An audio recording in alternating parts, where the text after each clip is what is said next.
Yeah. Peace. What's happening, good people? It's Gift here for Pay Us No Mind. And today, man, we talking about some stuff that I'm doing on the music side, which I don't really talk about because I'm not really active as a musician anymore. I'm kind of like retired. But recently, I took an old uh, project that I put out like back in like 2012 and re-released it as a music NFT collection on a platform called Async, because y'all have seen me talk about Async before. It's like a new NFT platform that I was kind of like fascinated with from the standpoint of technologically and what they allow you to do, which is allow for basically everybody that downloads a project to get or to that buys uh, NFT from that collection to get a unique item, right? So it's like somebody buys one and there's different ways that they mix it up where some people can get different mixes, right? That you upload yourself, or you can upload individual stems like of a different versions of a drum track, and the AI will mix it all together and give people a unique version of the mix that it created. So you can either upload your mixes and have people get a unique mix that you made, or just upload parts of your song and have the artificial intelligence swap everything out and have them get a unique version of the mix that way, combined with like unique album cover artwork and different things. So I was like, this is fascinating. I just want to see what this is like to put a project up and see how it plays out. I tried to convince some artists that I knew to do it. Nobody would do it. So I was like, hey man, I got music. So let me just put out something that I previously had out and put it up and, see what's up. Now, when I did that, they listened to it and reached out to me and was like, hey, we want to feature it. So it ended up being featured on their platform. So I just want to go over like how it's working out and all of that different type of stuff, as well as cover some supply and demand things from this whole thing about me discovering somebody reselling one of my old CDs for $90 on a platform called Discogs, and how that whole thing works out with supply and demand and everything, man. So let's just dive into that, right? Let's dive into that, brother. Let me see. That's it right there. That's not it. This is it. Yeah. So looking at this, because I came across this really, a friend of mine had hit me up on Instagram and told me that somebody was reselling his music or his vinyl album for $300 on this platform, because he did like a limited supply of vinyl, and now that is all sold out, people can't get more. So the people who hold one of those copies can resell it to the other people that want one.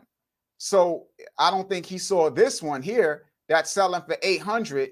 He saw this one here. This was the one that he sent me. So somebody was reselling his joint, Jada Palooka in Germany, selling his vinyl album for $333, reselling it, right? So he bought it for like $30 and he's reselling it for 330. Here, this person is trying to resell it for 800. Now, that made me look myself up and say, hey man, well, I got projects. Let me see if anybody is trying to resell something of mine. And lo and behold, somebody was, right? There's this guy reselling it.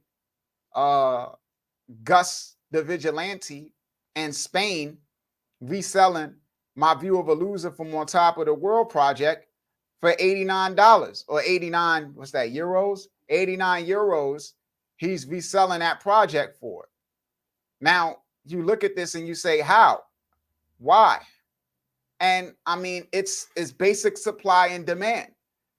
The whole thing with digital media and digital music in general is that it's infinite supply. Anybody that wants one can have one. So demand is always neutral. Supply never, or demand will never exceed supply with digital music. It'll always be met. So you'll never have an exceed in a matter of exceeding demand where you got only 10 people that have one and you got 1,000 people that want one. So the price goes through the roof. And this is something that we see play out with like PlayStation and Xbox when those things sell out and nobody can get them. And then they start being resold on eBay for like $800 and $900 and stuff like that. So it's like that supply and that demand element can be really powerful, right? Now, again, digital different from physical because physical can actually have a limited supply, whereas digital is infinite. But where digital can be capped is with things like licensing and access. So it's like if somebody is saying, okay, well, and let me tap out of here for a minute and come back to the main screen. Let's take this back to the new school. Yeah. So somebody can come in and say, okay, well, yeah, anybody can really just rewind this, right? Because the reality of the situation is we don't recognize this, but here's the facts when it comes to digital media. You can have digital counterfeits. Digital counterfeits, which basically means that the person who has it does not have permission to use it. So it's like, despite the fact that we could easily take an image off of the internet or take a song, download a song easily, if we are not authorized to do that, it's effectively illegal. Now, why we don't care is the fact that who's going to punish us for it? Nobody's going to jail for downloading a song or for swiping a image off of Google and throwing it up on YouTube or whatever. But the reality of the situation is you can't do other things with it, right? Like if you publicly display it someplace and the person who created it becomes aware of that, you can get in trouble for that. So that's where the licensing and whether you have permission comes in. And if somebody wanted to restrict the supply, they could say, hey, I'm only going to grant 100 people permission to be able to use my music, be it play it, be it, do whatever they want with it. You guys only got permission. Now, anybody else can get it through theft or whatever have you, but, they're not operating in good faith. And also they don't get the benefit of whatever perks come with being recognized as a legitimate owner. Now, this is also where NFTs and that whole thing come in play, because that's basically without you granting anybody permission to anything, like no licensing, no royalties or nothing to that extent. It's effectively recognition that they financially supported you. And it becomes a matter of what is that recognition worth? Right? Like, are you granting them free access to concerts or merch or whatever have you? So it kind of like breaks down to that effect. But yeah, the whole point of the NFTs and that whole landscape is about making or adding a layer of scarcity to digital media. So you have the situation where somebody is trying to flip my old CD for $90. That's basically what music NFTs tries to replicate. To say, okay, well, we're only going to allow 25 downloads or 25 sales of this project, where only 25. If you got 500 fans, you could probably create demand, enough demand where people would outbid each other for one of those 25. And it creates a situation where you make more from less effectively, where right now in the current situation, it's about quantity, more. You got to get millions of streams on Spotify to make respectable money. You got to have thousands, hundreds of thousands of followers on Instagram in order to like monetize and in order to attract sponsors and stuff like that. So it's quantity based, whereas a lot of this NFT stuff and that whole field is more so quality based, trying to get a few people to spend a lot of money on you. Now, with this project that I've released through Async, Exile again, was a project that I had previously put out years ago, you know, uh, and it was more like it was called like something like an album, something like a play that's more like a musical, but really it's a concert, right? And it's like mixed media. It was like a live performance that was done at a venue mixed with audio recordings from a studio recorded album and all of these different types of things. And I fused all of that together and put it up in the project, you know. So I mean, let's check it out. Let's see what's up. So right here you see so far, because it went live today. The project went live today, and so far it's sold 5. Now, like I said again, quality over quantity. So I sold 5 here. Now, this project was released on 1 RPM in 2012. It got 18,926 streams, 30 downloads. And out of all of that, I walked away with $42.27.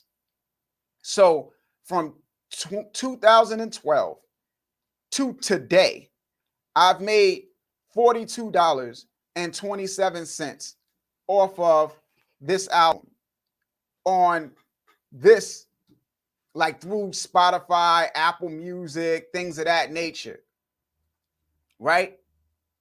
Now, these 5 sales on this platform, Async, have earned me about over $600. I've made over $600 from 5 sales. So I got 30 actual digital downloads here, plus over 18,000 streams that made me $42. And this NFT, 5 sales, and about like maybe 2 hours, I think, maybe over $600, you know? Now, the way that this whole platform works is you see these different covers. Matter of fact, let me go to Canva and show y'all. So it's 3 different covers. It's a few different covers. So when I was working on this project, I was making a bunch of different stuff for it. So I had this cover that I had designed for it. I had this cover that I had designed for it. You know, this was the back of this cover, which was made for like a CD. And you had this cover that was designed for it. And this was the back of that cover.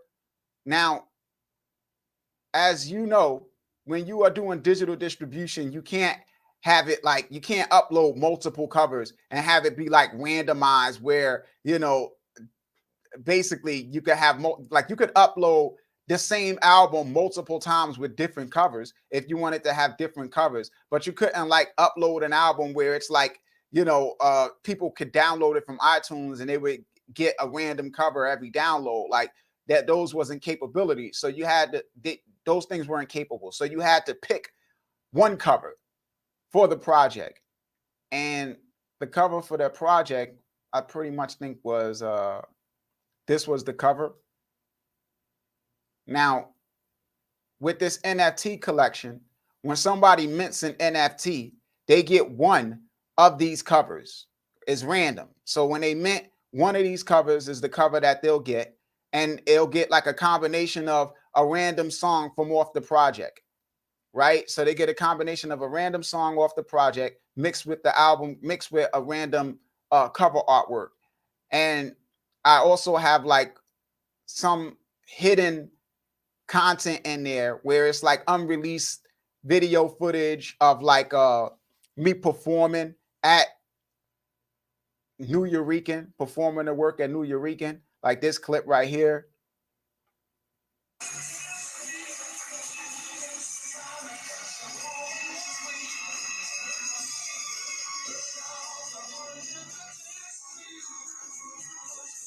And I'll let this play for a little while.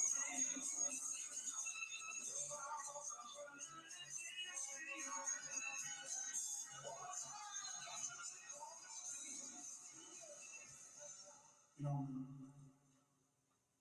I grew up in Spanish Harlem, you know, a place where you look up and see Puerto Rican flags hanging from every other window, you know.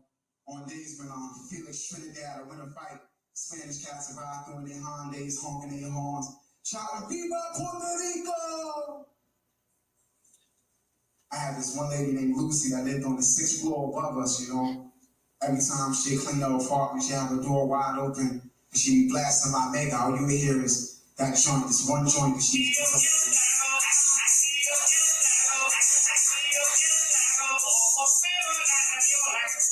you know. Where my family was just one of only 2 black families that lived in my building, you know. Sometimes me and my mother be waiting for the elevator, right? The doors are open up, and there'd be 2 Spanish ladies on there speaking in English. And when we get on, they switch to Spanish, you know? And my mother, when we get off the elevator, she'll look back and be like, "And fuck you too." Just in case they were saying some shit about her in Spanish she didn't understand, you know? And I went to a mostly Hispanic school that was like right across the street from my apartment building. And every time Black History Month came around, my mother would complain, you know? She said, "Every time Black History Month come around, all they want to do is hang some pictures of Martin Luther King up on the wall. More black people did something than Martin Luther King. A black man had been in the stoplight. A black man performed the first open heart surgery. A black man." Every time Hispanic Heritage Month came around, they have all of us make these elaborate costumes and put on this parade outside in front of the school, you know? And my mother, she complained. She said, "Y'all ain't Puerto Rican. They want to have y'all parading up and down the street like y'all Puerto Rican. They don't do none of that shit when Black History Month come around." And she keep us on, you know? And I remember like watching the parade from my apartment window, you know, seeing all my friends dressed up in costumes made out the colors of the Puerto Rican flag, capes made out the colors of the Puerto Rican flag waving high and proud in the air, you know? And I remember how laughed out that shit made me feel, you know? Because what did I have, you know, as a Black American, you know? I mean, I grew up in this cultural melting pot that's New York City, where you have all these different nationalities: Jamaicans, Haitians, Dominicans, Puerto Ricans, each with their own flag, their own language, their own culture, their own country. But I didn't have a flag. I didn't have a language. I didn't have a country. I felt like an individual piece of rock floating throughout a galaxy where every other group of people had their own planet. And people used to say to me that because I'm a Black American, that makes me a descendant of African slaves, which makes me African, but I never felt African, you know, to be honest. I mean, Africa is a continent, not a country, you know, people forget that, you know. Inside Africa, you have all these different countries and tribes, each with their own flag, their own language, their own culture. Nobody can tell me which one my family came from, what flag we waved, what language we spoke, what culture we had. Nobody can tell me which one I could go home to, you know? And it was never enough for me to research and study different African cultures, pluck out the socially acceptable aspects of each one, and an attempt to string together a socially acceptable Black identity for myself in America, because that wasn't real to me.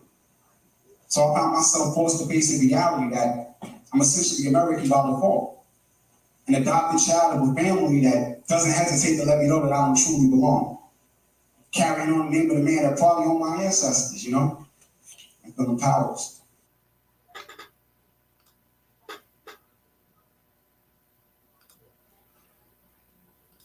Yeah, man. So that was like a clip from that performance. And I mean, listen, it was like a few years that it took to put that together. And this is like what I be talking about too, with trying different things, because it's like, listen, I used to just go to shows and rock, right? Like when we first started rapping and going to shows and doing open mics and things like that, you just came with your CD. You gave the DJ your CD with the instrumental on it, and you jumped on stage and you did your song, and that was it. So then I got to making like performance tracks, you know, where I would downloaded some software, started doing things like timing my sets, where I would leave gaps for talking and then have the music come in, and then had like all sorts of background noises and things of that nature.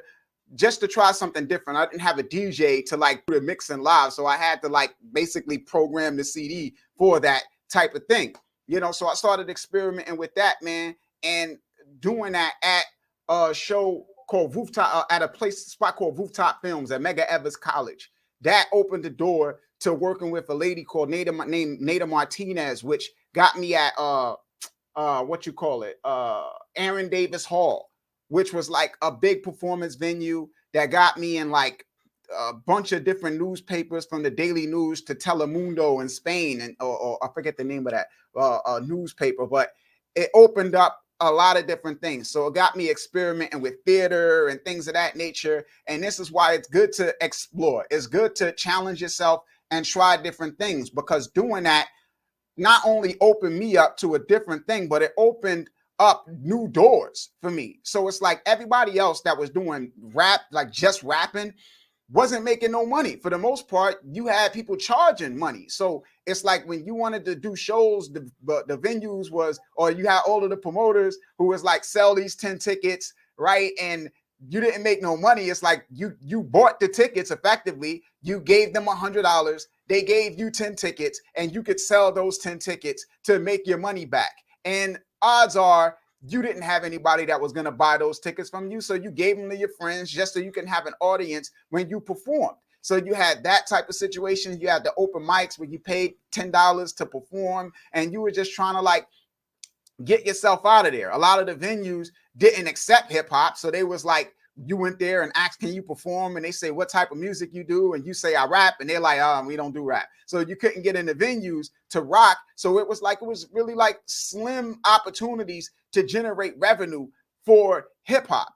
So it's like doing something different. People kind of looked at what I was doing more from an artistic standpoint. So it was like, oh, this is more spoken word over rap beats, you know. So that attracted different audience, got me in a different space, opened up different doors, you know. So it's good to just experiment, try different things, mess around, you know. And this project, man, I was like, I sat and I put together a lot of stuff from different things that I was going through, different things that I was reading, you know, John Henrik Clark and stuff like that, man. You know, a lot of racial stuff, you know, that I was struggling with at the time. And just putting that together and putting that into one project was great. Now, in addition to that, it's like you have this other side of the game where it's like I originally wanted to perform that whole thing at a spot called the Brooklyn Academy of Music, which I got to perform at. But Brooklyn Academy of Music, and this is where the business comes in, they have a union, like their workers, their laborers are a union. So it's like if you wanted to put on something like a play there where you wanted to have backdrops and stuff like that, the union had to carry that stuff in. If you wanted to like we needed speakers in the back, but they didn't have the speakers activated. And in order to activate those speakers, they had to have the people from the union come in, and they didn't want to pay them. So even though we were like, we would do it, they was like, well, if we allow you to do it, then the union would boycott. The union would protest. And then we have a nightmare on our hands. So it wasn't like we could do it. It was just no. So with the Brooklyn Academy of Music show, I just ended up I had a band, but all I ended up doing was just performing. I couldn't actually do like a play there because of the whole situation with the union. And when you performing in those types of venues, you get a contract. They give you a contract that outline, you know, things like the amount of time that you're going to be performing, you know, the time that you're supposed to show up, your obligations, things like that, you know, the amount of money that you're going to be paid, all of that different types of stuff. And there you could sell merch, but you had to sell merch in their store, and they took a percentage of the sales from the merch and all of these. So it's like when you get into those types of spots, that's what you're going to have to deal with, you know. And I mean, doing it like the Exile show that I performed, that was performed at the New Eurekan, and New Eurekan, they had a great deal because the New Eurekan, their deal was you can basically rent the venue for 4 hours, and it was about $150 for the 4 hours.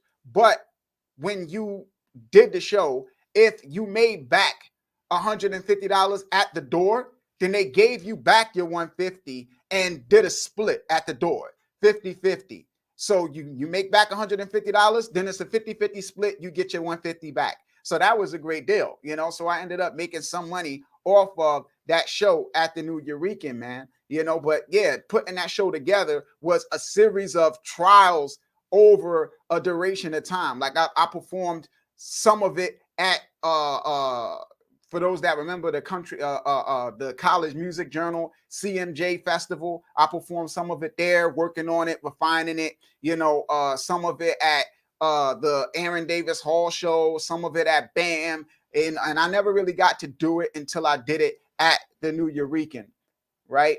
But yeah, man, just from the standpoint of nostalgia, I'm gonna share something else with y'all, yo. Hold on. Because this was me performing. This was the CMJ show, right? Me performing at College Music Journal.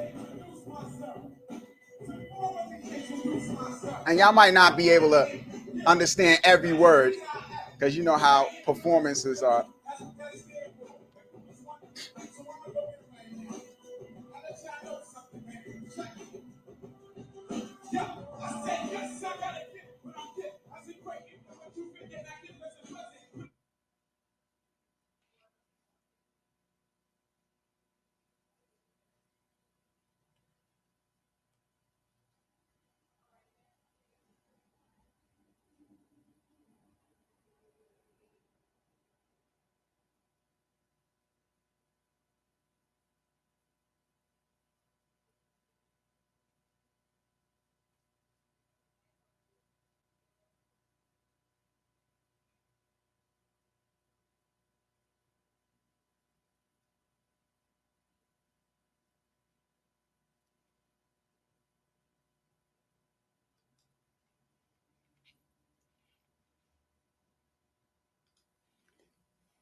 Now, what's interesting about that show was, listen, it had a bunch of a lot of friends that showed up, and to some extent, it was like, okay, well, everybody that was there was people that I knew. It was friends, it was family. And sometimes when you see that, I know me personally, I hang my head. I'm like, damn, man, you know, I work hard to try to promote it. Not a lot of people showed up. Oh, damn, you know, but this is the point too of why you always give your all when you performing, no matter who's in the crowd, no matter how many people show up, because that show ended up getting me a paid show. Like it was a girl there that was like a belly dancer or something like that, and she was putting together a show that featured Lil Mama, who had the song at the time, my lip gloss is popping, right? She was doing a show with her in Harlem, and she was in the crowd. She saw me and she was like, yo, man, you're phenomenal. I want you to perform there. So she ended up paying me to perform at the Lil Mama show, despite the fact that it wasn't no massive turnout. So this is why you always give 100%. Never allow how many people is in the audience or who's in the audience to impact the way you feel about yourself, to the extent that you come out and give a poor performance, right? Like, don't let the crowd see that. Don't let the crowd see you be low energy and down and just like acting like you don't care because you upset about how many people. Like, don't do that, right? Like, that's one rule that I always live by, and something that I always felt was like whack when you saw performers do it. And also not just from the standpoint of who's in the crowd, but letting the crowd rattle you too. Like, I've seen performers do that, where they're performing and there's people in there's people in the crowd who are like talking while they're performing, you know, especially when you performing in a bar or something like that, and you got people at the bar, they drinking, they talking. If people aren't into your show, if you're not entertaining like that, people are gonna talk. Sometimes people just talk because they don't care about you, and it's like, oh, whatever. And they'll be in front of the stage talking, and you might feel like that's disrespectful, but you got to handle it within the flow of the show. Like, I always hated when an artist would stop the show. So it's like you got this crowd of people, 30, 40 people, we're all listening. you got these 3 people or maybe even 10 people over here in the corner. They talking. Now this guy is going to stop the show and be like, yo, man, if y'all ain't trying to hear me out, if y'all over there, y'all want to be talking and stuff, you know what I'm saying? Then I can't rock. Y'all going to have to shut that down if y'all want me to continue. And it's like, yo, dude, come on, bro. Like, just do your thing. Like people talk about KRS-One and them performing where the mic go out, right? The sound man is whack. The mic cuts off. No audio from the mic. KRS just put the mic down and just acapella rap straight up. No mic, no beat. I'm going to put on a show, point blank, period. People pay their money. They want to see a show. They want to be entertained.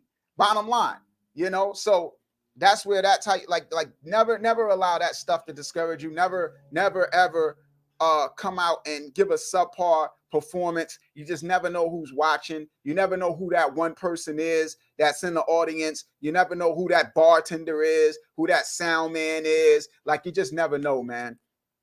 There's been shows that I've done, open mics, where, hey, I remember I did a show I performed at this open mic called The Pyramid, and it was a thing called the training camp that we used to rock at. So I used to perform there. I used to perform this song, Oh Love, and this other spot, Caroline's of Comedy Club in New York, was doing like some type of gong show, and they were taking auditions for artists and comedians and stuff like that wanted to perform in their gong show that was being run by like not Whitney Houston, I'm bugging, but by Wendy Williams. Wendy Williams was putting together a gong show there. So they were running this gong show thing. So I went and I auditioned there. And when I was leaving, the sound man there came down. He came running down and he was like, yo, man, like, yo, I saw you perform at Pyramid. And I was trying to catch you. Yo, you got any CDs, man? I want to get that CD. I want that song, man. That song is really like one of my favorite songs. I need that song. So I ended up selling him a CD when I went to Caroline's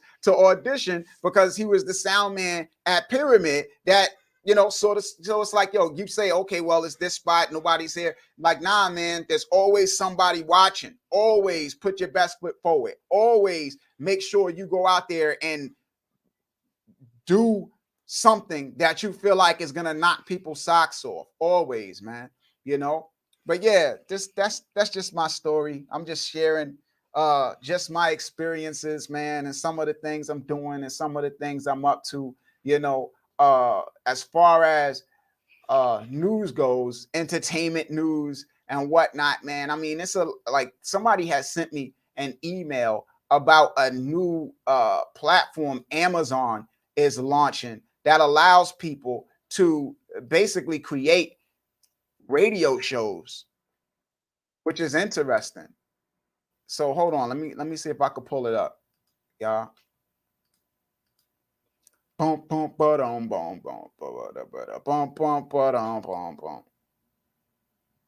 Yeah, it was DJ Armand had sent me this. So let me show y'all.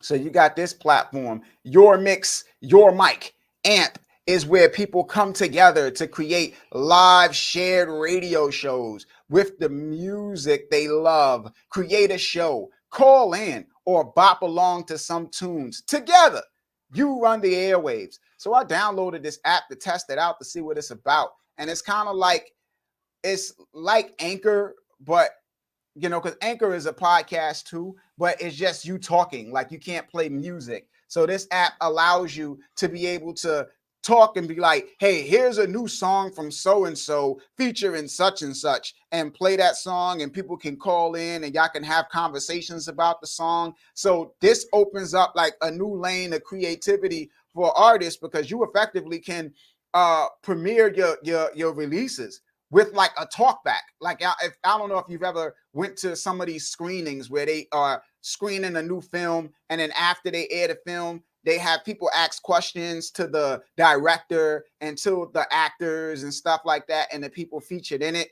So this opens the door to something like that, where you could talk about a song, offer your project, break down who produced it and all this other stuff, play the song, then come back from playing the song and have the people who are listening ask questions about it. What were you thinking when you came up with this line? What did you mean when you said that line? You know, who decided to take the beat out on this part? Because that part was amazing. And you could have this more in-depth conversation about the music, where things like that allow you to form community around your music. So this could really be an effective tool depending on how it's utilized. So it's like you got things like Spotify. Spotify has podcasts using Anchor that allow you to integrate music, but it doesn't have that engagement aspect where people can call in and talk with you about it. You know, you play a song, it's pre-recorded, you upload it, you can't be live. So it's just a different situation. And YouTube, you got YouTube premieres, but YouTube, it's the comment section. People type in messages, you got to read and reply. So that kind of like makes it less of a interactive thing. You can't really hold a conversation with somebody like that. Then you got latency and all of that different type of stuff that come in play. So this is something that could be really interesting, man. You know, and if anybody plays around with it, send me something so I could check it out, man. Shout out to my man DJ Armand for sending me this. And if y'all ever come across anything too, man, definitely shoot it to me so I could check it out and see what's up with it. Word, yo. But yeah, man, let me shout out a few folks, man. My man Jerry NRG for being in the building. My man Zope Belafonte was good, man. Kinsey Babyface. Word up, yo. I'm gonna shout out Long Distance Traveler because he's usually in the building, man. That's my guy right there, man. But yeah, yo, it's a link to the Exor project that I did in the description box. I hope you guys check it out, man. See what this NFT stuff is about. As always, y'all can hit me up at PayUsNoMind on Instagram, at PayUsNoMind on Twitter, PayUsNoMind@gmail.com. This is Gift signing off. Pay us no mind. Peace, good people. One.